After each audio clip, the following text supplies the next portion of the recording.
Hello guys, welcome back to our channel. നമ്മളിപ്പോൾ കണ്ടുകൊണ്ടിരിക്കുന്ന new ഡ്രാമയുടെ next എപ്പിസോഡുമായിട്ടാണ് ഞാൻ നിങ്ങളിലേക്ക് എത്തിയിട്ടുള്ളത്.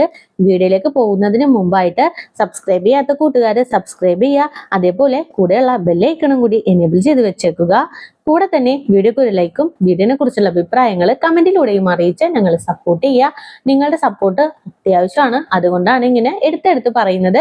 അപ്പോൾ ഇനി അധികം പറഞ്ഞ് ഞാൻ ബോറടിപ്പിക്കുന്നില്ല, നമുക്ക് നേരെ എപ്പിസോഡിലേക്ക് പോകാം. ഇവർക്കിപ്പോ ഒരു 3D പ്രിന്റർ ആവശ്യമാണല്ലോ. അങ്ങനെ അന്വേഷിച്ച് നമ്മുടെ ജിൻഷിക്ക് ഒരു കമ്പനി കിട്ടും. എന്തായാലും അങ്ങോട്ടേക്ക് ചെന്ന് അന്വേഷിക്കാന്നും പറഞ്ഞ് ഇറങ്ങാനായിട്ട് നിൽക്കുമ്പോഴാണ് ലില്ലിയുടെ അടുത്ത് നിന്നും കോള് വരുന്നത്. ഞാൻ പറയുന്ന സ്ഥലത്തേക്ക് നീ എത്രയും പെട്ടെന്ന് തന്നെ വരണം. എന്റെ ഒരു ക്ലയന്റിന് നിന്റെ ബിസിനസിനെ കുറിച്ച് പറഞ്ഞപ്പോ ഇൻവെസ്റ്റ് ചെയ്യാനായിട്ട് താല്പര്യം ഉണ്ടെന്ന് പറഞ്ഞു. നീ എന്തായാലും ഇങ്ങോട്ടേക്ക് വന്നു പറഞ്ഞ ലൊക്കേഷൻ അയച്ചു കൊടുക്കും. ഇപ്പൊ ജിൻഷിക്ക് 3D പ്രിന്റർ അത്യാവശ്യമാണല്ലോ, അതുകൊണ്ട് തന്നെ ആ കമ്പനിയിലേക്ക് ഞാൻ പോയിക്കോളാം. ലില്ലി പറഞ്ഞ ക്ലയന്റിനെ കാണാനായിട്ട് നീ തന്നെ പോകുന്നു പറഞ്ഞ് ഫ്രണ്ടിനെ പറഞ്ഞയക്കും. ഫ്രണ്ട് ഭയങ്കര ഹാപ്പി ആയിട്ടാണ് ലില്ലിയുള്ള സ്ഥലത്തേക്ക് പോകുന്നത്. നീ ഉള്ളതാണ് ലില്ലി എന്റെ ഏറ്റവും വലിയ ധൈര്യം. നീ ഇല്ലായിരുന്നെങ്കിൽ എന്ത് ചെയ്യുമെന്ന് അറിയാൻ പാടില്ല. നീ എന്റെ അടുത്ത് തന്നെ നിൽക്കണം, എനിക്കൊരു ധൈര്യം പകരണം. ഇൻവെസ്റ്ററിനെ കാണുമ്പോൾ സംസാരിക്കാനായിട്ടുള്ള കോൺഫിഡൻസ് നീ എനിക്ക് തരണമെന്നും പറഞ്ഞ് ലില്ലിനെ കറക്റ്റ് ചെയ്യാൻ വേണ്ടിയിട്ട് നല്ല രീതിക്ക് വിറ്റിടുന്നുണ്ട്. ആ ടൈമിന് ക്ലയന്റും അങ്ങോട്ടേക്ക് വരും. എന്തായാലും നിങ്ങൾ സംസാരിച്ചിരിക്കും, ഞാനൊന്ന് വെള്ളം എടുത്തിട്ട് വരാമെന്നും പറഞ്ഞ് ലില്ലി പയ്യെ അവിടെ നിന്ന് എഴുന്നേറ്റ് പോകും.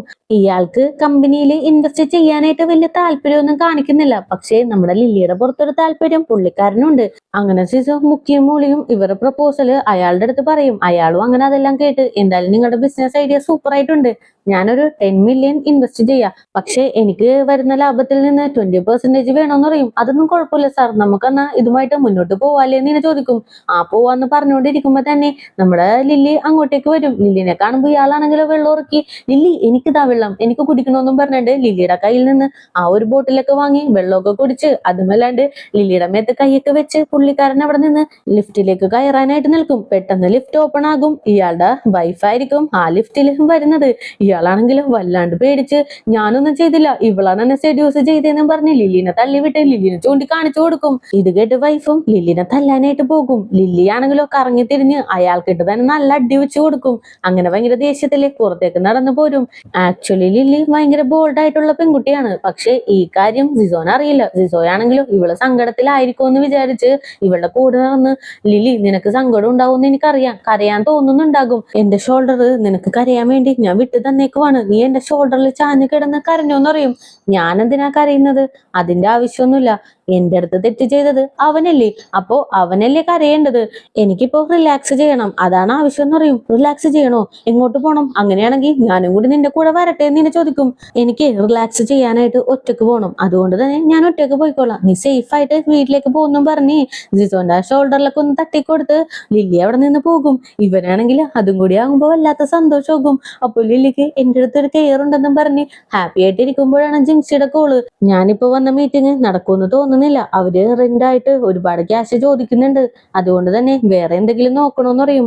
അങ്ങനെ സിസോയും ഇവിടെ നടന്ന കാര്യങ്ങളൊക്കെ പറയും. അങ്ങനെ സീൻ കട്ട് ചെയ്താല് ലില്ലി ഒരു പബ്ബിലേക്ക് ചെന്ന് അവൾ ഒറ്റക്ക് വൈബ് ചെയ്തോണ്ടിരിക്കുകയാണ്. പെട്ടെന്നാണ് ഒരാള് ലില്ലിയുടെ ഷോൾഡറിലേക്ക് കൈയിടാനായിട്ട് വരുന്നത്. പെട്ടെന്ന് അങ്ങോട്ടേക്ക് ഈസോയു വന്ന് അവന്റെ കൈയെടുത്ത് തള്ളി മാറ്റി, നീ ഈ വശത്തേക്ക് പോലും വരാൻ പാടില്ല എന്നും പറഞ്ഞ് അയാൾ ഓടിച്ചു വിടും. ഇത് കാണുമ്പോൾ ലില്ലിയും കുറച്ച് ഇംപ്രസ് ആവുന്നുണ്ട്. ഹെൽപ്പ് ചെയ്തതിന് ഒരുപാട് നന്ദിയുണ്ട്, നിനക്കിപ്പോ എന്താ വേണ്ടതെന്ന് ചോദിക്കും.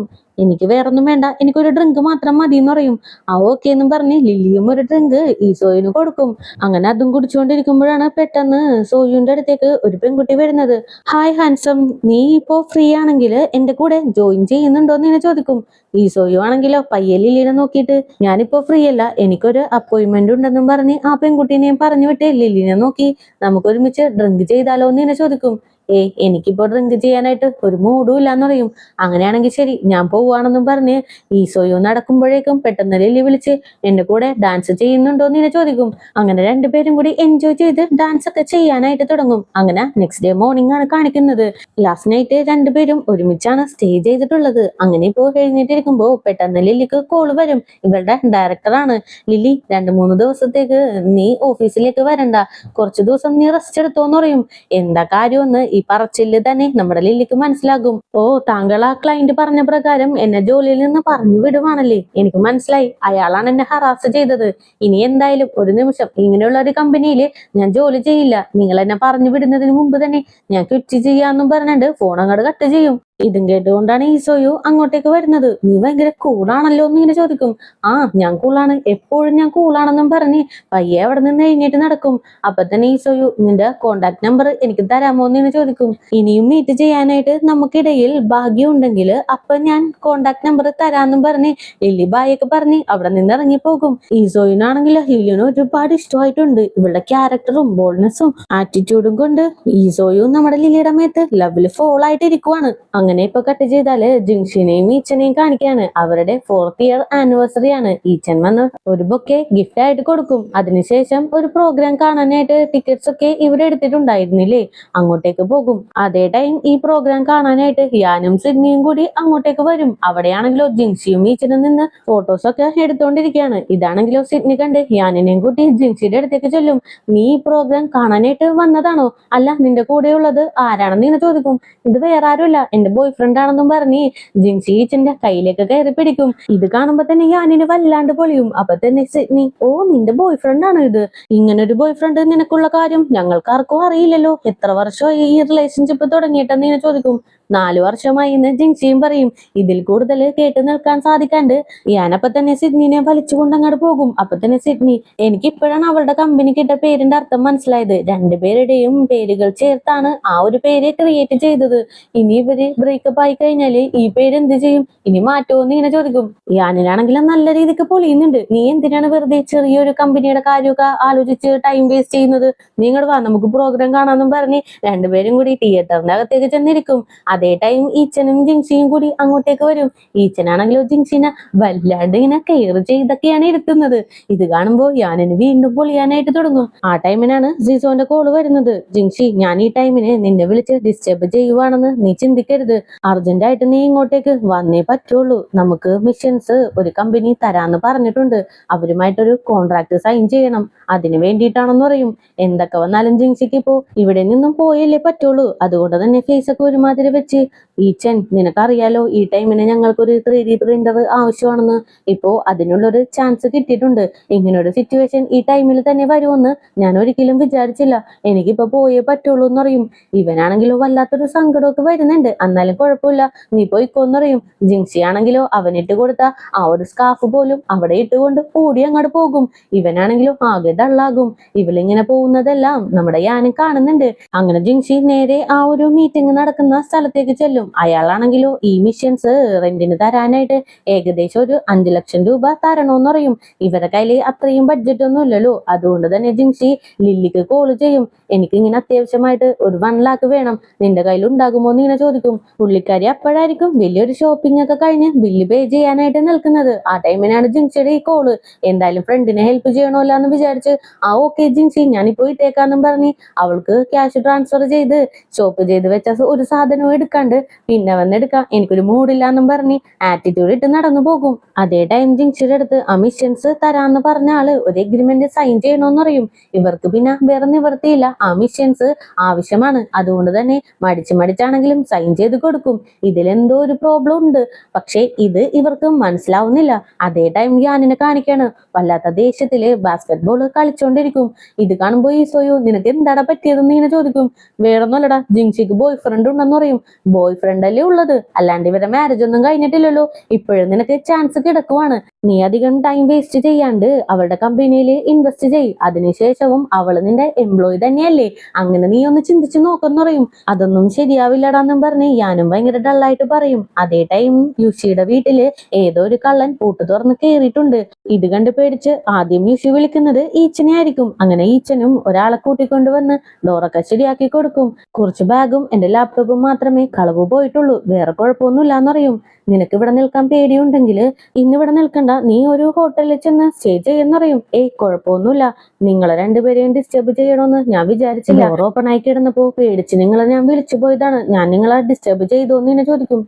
ഡിസ്റ്റർബ് ഒന്നും ചെയ്തില്ല, ഞാൻ ഫ്രീ ആയിരുന്നു. ജിൻസിയാണ് ഇത്തിരി തിരക്കെന്ന് പറയും. അവള് ബിസിനസ് ചെയ്യുമല്ലേ, അപ്പൊ കൂടുതൽ ടൈം അതിന് കൊടുക്കേണ്ടി വരും, അതുകൊണ്ടായിരിക്കും എന്ന് പറയും. അപ്പൊ തന്നെ ഈച്ചന്റെ ഫേസ് ഒക്കെ മാറും. എന്താ നിന്റെ ഫേസ് ഒക്കെ ഡള്ളായിട്ടുണ്ടല്ലോ, അവളുടെ ഡ്രീമിന് പിന്നാലെ പോകാൻ നീ സപ്പോർട്ട് കൊടുത്തത് തെറ്റായി പോയി എന്ന് തോന്നുന്നുണ്ടോ എന്ന് ഇങ്ങനെ ചോദിക്കും. ഈച്ചനാണെങ്കിലോ ഒന്നും തന്നെ മിണ്ടുന്നില്ല.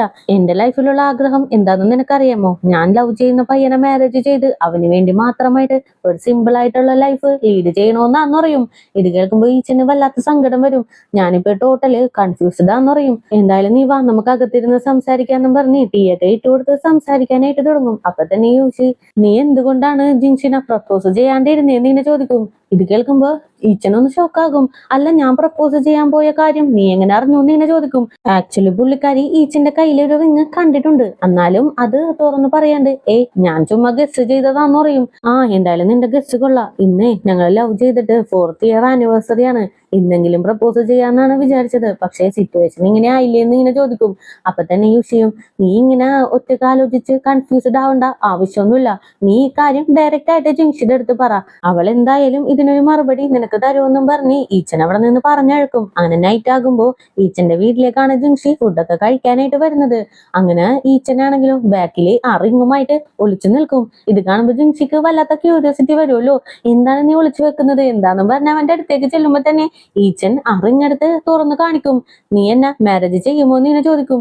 ഇത് കാണുമ്പോ ജിൻഷിക്ക് ഒരു നിമിഷം ഭയങ്കര ഹാപ്പി ആവുന്നുണ്ടെങ്കിലും പുള്ളിക്കാരി പെട്ടെന്ന് തന്നെ അപ്സെറ്റ് ആകും. എനിക്കിപ്പോ ഒരു ജോലിയില്ല, ബിസിനസ് എങ്കിലും സ്റ്റേബിൾ ആയിട്ട് നമുക്ക് മാരേജ് ചെയ്താൽ പോരെ. എന്റെ ബിസിനസ് ഓക്കെ ആയി കഴിഞ്ഞാല് ഞാൻ തന്നെ ഈ റിങ് കയ്യിലിട്ടേക്കാം. അതുവരെ ഞാൻ എന്റെ കയ്യിൽ തന്നെ ഈ റിങ് വെച്ചേക്കാന്നും പറഞ്ഞ് ആ റിങ്ങും വാങ്ങിച്ച് ഈച്ചന് പ്രോമിസ് ഒക്കെ കൊടുക്കും. അങ്ങനെ നെക്സ്റ്റ് ഡേയും ആകും. ഇവർക്ക് മിഷൻസ് ഒക്കെ കൊടുക്കാന്നും പറഞ്ഞ് ഒരാളുടെ കയ്യിലേക്ക് 5 ലക്ഷം രൂപ കൊടുത്തിട്ടില്ലേ, അയാളാണെങ്കിലോ ഇവരെ കാശും വാങ്ങി അബ്സ്കോണ്ട് ആയിട്ടുണ്ട്. അയാൾക്ക് ഓൾറെഡി ഒരുപാട് കടമുണ്ട്. അപ്പോ ഇവരെ കയ്യിൽ നിന്നും കൂടി കാശ് വാങ്ങിച്ച് പറ്റിച്ച് പോയതാണ്. ഈ വിവരം അറിയുമ്പോ തന്നെ ജിൻസി നേരെ പോലീസ് സ്റ്റേഷനിലേക്ക് ഓടും. റിസോയാണെങ്കിലോ അവന്റെ അച്ഛനെ വിളിച്ച് കാര്യമൊക്കെ പറഞ്ഞ് പറ്റുമെങ്കിലും ഒന്ന് ഹെൽപ്പ് ചെയ്യാനായിട്ട് പറയും. അച്ഛനാണെങ്കിൽ ഇവനൊരു മൈൻഡും കൊടുക്കുന്നില്ല. അതേ ടൈം അവിടെ വർക്ക് ചെയ്യുന്ന 2 എംപ്ലോയീസും ആകെ കൺഫ്യൂസ്ഡ് ആണ്. ഈ അവസ്ഥയിലാണ് പോകുന്നതെങ്കിൽ വർക്ക് ചെയ്ത കാശ് പോലും കിട്ടില്ലല്ലോ എന്നും പറഞ്ഞ് ചിന്തിച്ചുകൊണ്ടിരിക്കും. അങ്ങനെ രാവിലെ പോയ ജിൻസി വൈകിട്ടാകുമ്പോഴാണ് ഓഫീസിലേക്ക് കയറി വരുന്നത്. ഇവള് വന്ന ഉടനെ തന്നെ ആ ഒരു ലേഡി സ്റ്റാഫ് ജിൻസിയുടെ അടുത്തേക്ക് വരും. എന്തായി പോയ കാര്യം, അയാളെ കണ്ടുപിടിച്ചോന്നിങ്ങനെ ചോദിക്കും. ഇൻവെസ്റ്റിഗേഷൻ സ്റ്റാർട്ട് ചെയ്തിട്ടുണ്ട്, കുറച്ച് ദിവസത്തിനുള്ളിൽ തന്നെ അയാളെ എന്തായാലും കണ്ടുപിടിക്കുമെന്ന് പറയും. ആ ടൈമിന് തന്നെ ആ പെൺകുട്ടിയാണെങ്കിലോ അവളുടെ റിസൈനിങ് ലെറ്റർ എടുത്തു കൊടുക്കും. എനിക്കും ഒരുപാട് ആവശ്യങ്ങൾ ഉള്ളതല്ലേ, ഇങ്ങനെ തന്നെ ഇവിടെ നിന്ന് കഴിഞ്ഞാല് എന്റെ കാര്യങ്ങളൊന്നും നടക്കില്ല എന്ന് പറയും. ജിൻസി ആണെങ്കിലോ പുള്ളിക്കാരിയുടെ കാര്യമൊക്കെ മനസ്സിലാക്കി കുഴപ്പമൊന്നുമില്ല എന്നും പറഞ്ഞ് എഴുന്നേറ്റ് നിന്ന് ഹാൻഡ് ഷേക്ക് കൊടുക്കാൻ പോകുമ്പോഴേക്കും തലകറങ്ങി നിലത്തേക്ക് വീഴും. അതേ ടൈം ജിസോയാണെങ്കിലോ ഇവരുടെ പ്രോജക്റ്റ് എല്ലാം കൊണ്ട് നേരെ യാനിന്റെ അടുത്തേക്ക് ചെന്നേക്കുവാണ്. അതിനെപ്പറ്റി ഡീറ്റെയിൽ ആയിട്ട് പറഞ്ഞ് ആ ഒരു പ്രോജക്റ്റ് തന്നെ യാനിന് കൊടുത്ത് അവരുടെ കീഴിൽ വർക്ക് ചെയ്യാനായിട്ട് തനിക്ക് കുഴപ്പമൊന്നുമില്ല എന്ന് പറയും. യാനും അതെല്ലാം കണ്ട് ഇവൻ ഒറ്റക്കാണല്ലോ വന്നിട്ടുള്ളത്, അതുകൊണ്ട് തന്നെ ജിൻഷി എവിടെ, ജിൻഷി വന്ന് ഒരുമിച്ച് എക്സ്പ്ലെയിൻ ചെയ്തതിന് ശേഷം ഞാൻ എന്താന്ന് വെച്ചാൽ തീരുമാനിക്കാന്ന് പറയും. ഇപ്പൊ ഇവൻ ജിൻസിയുടെ അടുത്ത് പറയാണ്ടാണ് ഇവിടം വരെ വന്നേക്കുന്നത്, അതുകൊണ്ട് തന്നെ എന്ത് ചെയ്യണമെന്ന് അറിയാൻ പാടില്ലാണ്ട് നിൽക്കുവാണ്. ആ ടൈമിന് തുരുതുര കോള് വന്നോണ്ടിരിക്കും. കുറച്ചു നേരം കഴിയുമ്പോഴേക്കും കോള് അറ്റൻഡ് ചെയ്യും. ജിസോ ആകെ ഷോക്കാകും. എന്ത്, ജിൻഷി ഹോസ്പിറ്റലിലോ? ഞാൻ ഇപ്പൊ തന്നെ വരാന്നും പറഞ്ഞ് ഞാനും ജിസോയും കൂടിയാണ് ഹോസ്പിറ്റലിലേക്ക് പോകുന്നത്.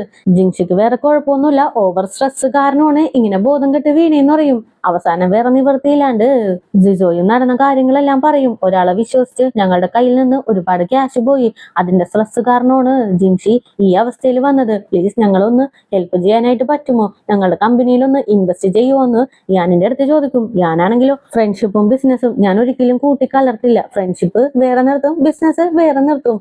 നിങ്ങൾക്ക് ഈ ഒരു ചെറിയ പ്രഷർ പോലും താങ്ങാനായിട്ട് സാധിക്കുന്നില്ലേ? അങ്ങനെയുള്ളപ്പോ ഞാൻ ഇൻവെസ്റ്റ് ചെയ്ത് കഴിഞ്ഞാല് എന്റെ കാശും കൂടി വേസ്റ്റ് ആകുള്ളൂ. അതുകൊണ്ട് തന്നെ എനിക്ക് ഇൻവെസ്റ്റ് ചെയ്യാനായിട്ട് സാധിക്കില്ല. നിങ്ങളുടെ മുമ്പിലേക്ക് ഞാനൊരു ഓഫർ വെച്ചിട്ടുണ്ട്, നിനക്ക് പറ്റുമെങ്കിൽ അവളെ പറഞ്ഞ് മനസ്സിലാക്കി ആ ഓഫർ അക്സെപ്റ്റ് ചെയ്യാൻ നോക്കെന്നും പറഞ്ഞ് ഞാൻ അവിടെ നിന്ന് പോകും. അതേ ടൈം ഈച്ചനെ കാണിക്കാണ്. അവന്റെ ഫോണിലേക്ക് അമ്മ വിളിച്ച് ജിൻസിനെ ഒരുപാട് ചീത്തയൊക്കെ പറയും. നീ ജിൻസിയുടെ അടുത്ത് കാശിന്റെ കാര്യം ചോദിച്ചായിരുന്നോ? നീ അവളെ പ്രപ്പോസ് ചെയ്തോ? അവൾ എന്ത് പറഞ്ഞു? അവളിപ്പോ ഭയങ്കര ബിസി ആണല്ലോ, നിന്നെ ശ്രദ്ധിക്കുന്നു പോലുമില്ല, നമുക്ക് കാശ് കൊടുക്കേണ്ട ടൈമായി, അത് വല്ലതും നീ അറിയുന്നുണ്ടോന്നും പറഞ്ഞ് ജിൻസിനെ ഇങ്ങനെ ചീത്ത പറഞ്ഞോണ്ടിരിക്കും. അമ്മ ആവശ്യമില്ലാണ്ട് വെറുതെ ജിൻസിനെ ഇതിലേക്ക് വലിച്ചിഴക്കണ്ട, കാശല്ലേ, അത് ഞാൻ എങ്ങനെയെങ്കിലും കണ്ടെത്തിക്കോളാം. അതും പറഞ്ഞ് ജിൻസിനെ ചീത്തയൊന്നും പറയണ്ടെന്നും പറഞ്ഞ് കോൾ അങ്ങോട്ട് കട്ട് ചെയ്യും. ഈച്ചനും അമ്മയും കൂടി സംസാരിക്കുന്നതെല്ലാം അങ്ങോട്ടേക്ക് വരുന്ന യുഷി കേൾക്കുന്നുണ്ട്. അവസാനം ഇവന്റെ അടുത്ത് ഒന്നും പറയാണ്ട് അവളുടെ കാർഡ് എടുത്ത് കയ്യിലേക്ക് വെച്ച് കൊടുക്കും. നീ ഇനി ഒന്നും പറയണ്ട, നിന്റെ ആവശ്യങ്ങളൊക്കെ നടക്കട്ടെ, എനിക്കിപ്പോ കാശിന്റെ ആവശ്യമൊന്നുമില്ല, നിന്റെ ആവശ്യങ്ങളെല്ലാം കഴിഞ്ഞ് നിന്റെ കയ്യില് കാശുള്ളപ്പോ മാത്രം എനിക്ക് തിരിച്ചു തന്നാ മതി എന്നും പറഞ്ഞ് നിർബന്ധിച്ച് കയ്യിൽ വെച്ച് കൊടുക്കും. അങ്ങനെ സീൻ കട്ട് ചെയ്താല് ലില്ലി ഹോസ്പിറ്റലിലേക്ക് ഓടി വരും. ജിസോനെ കണ്ട് നീ എന്തായാലും പോയി റെസ്റ്റ് എടുത്തോ, ഇവൾക്ക് ഞാൻ കൂട്ടിയിരുന്നോളാന്നും പറഞ്ഞ് ജിൻസിയുടെ അടുത്തിരിക്കും. കുറച്ചു നേരം കഴിയുമ്പോഴേക്കും ജിൻസിയുടെ ബോധമൊക്കെ തെളിയും. ഓവർ സ്ട്രെസ് കാരണമാണ് നിനക്ക് ഇങ്ങനെയൊക്കെ സംഭവിച്ചത്, ഇനി നീ അധികം ചിന്തിക്കണ്ട, നീ ഒന്ന് റെസ്റ്റ് എടുക്കെന്ന് പറയും. ജിൻസി ആണെങ്കിലോ വല്ലാത്ത സങ്കടത്തില് ഞാൻ നിന്റെ കാശും കൂടി കളഞ്ഞു എന്ന് പറയും. നിന്നോട് ഇപ്പോഴല്ലേ ഞാൻ പറഞ്ഞത് അധികം ടെൻഷൻ അടിക്കണ്ടെന്ന്, ബാക്കിയുള്ള കാര്യങ്ങള് നമുക്ക് നോക്കാം, നിനക്ക് വിശക്കുന്നുണ്ടോ, വിശക്കുന്നുണ്ടെങ്കിൽ ഞാൻ പോയി ഭക്ഷണം വാങ്ങിച്ചോണ്ട് വരാന്ന് പറയും. അപ്പൊ തന്നെ ജിൻസിയും എനിക്ക് വിശക്കുന്നുണ്ടെന്ന് പറയും. എന്നാ ഓക്കെ, ഞാൻ പോയി ഫുഡ് വാങ്ങിച്ചോണ്ട് വരാം, നീ ഇവിടെ കിടന്ന് റെസ്റ്റ് എടുക്ക്, ഒന്നും ആലോചിച്ച് സങ്കടപ്പെടണ്ടെന്നും പറഞ്ഞ് ലില്ലി അങ്ങനെ അവിടെ നിന്ന് എഴുന്നേറ്റ് പോകും. ഇനി നമ്മുടെ ജിൻസി യാനിന്റെ ഓഫർ സ്വീകരിക്കൂ. അതുമല്ലാണ്ട് ഈച്ചനും യുഷിയും കൂടി ഇപ്പോ അടുത്ത് വന്നുകൊണ്ടിരിക്കുകയാണ്. എന്തായിരിക്കും ഇവർക്കിടയിൽ നടക്കാൻ പോകുന്നത്? എന്തായാലും വരുന്ന എപ്പിസോഡുകളിലൂടെ നമുക്കത് മനസ്സിലാക്കാം. അപ്പോ പുതിയ കൂട്ടുകാരെങ്കിലും നമ്മുടെ ഈ ചാനൽ വിസിറ്റ് ചെയ്തിട്ടുണ്ടെങ്കിൽ സബ്സ്ക്രൈബ് ചെയ്ത് കൂടെയുള്ള ബെല്ലൈക്കണും കൂടി എനേബിൾ ചെയ്ത് വെച്ചേക്കുക. കൂടെ തന്നെ വീഡിയോക്ക് ഒരു ലൈക്കും വീഡിയോനെ കുറിച്ചുള്ള അഭിപ്രായങ്ങൾ കമന്റിലൂടെയും അറിയിച്ച് ഞങ്ങളെ സപ്പോർട്ട് ചെയ്യുക. അപ്പോൾ നെക്സ്റ്റ് എപ്പിസോഡുമായിട്ട് വരുന്നവരേക്കും tata bye bye, see U.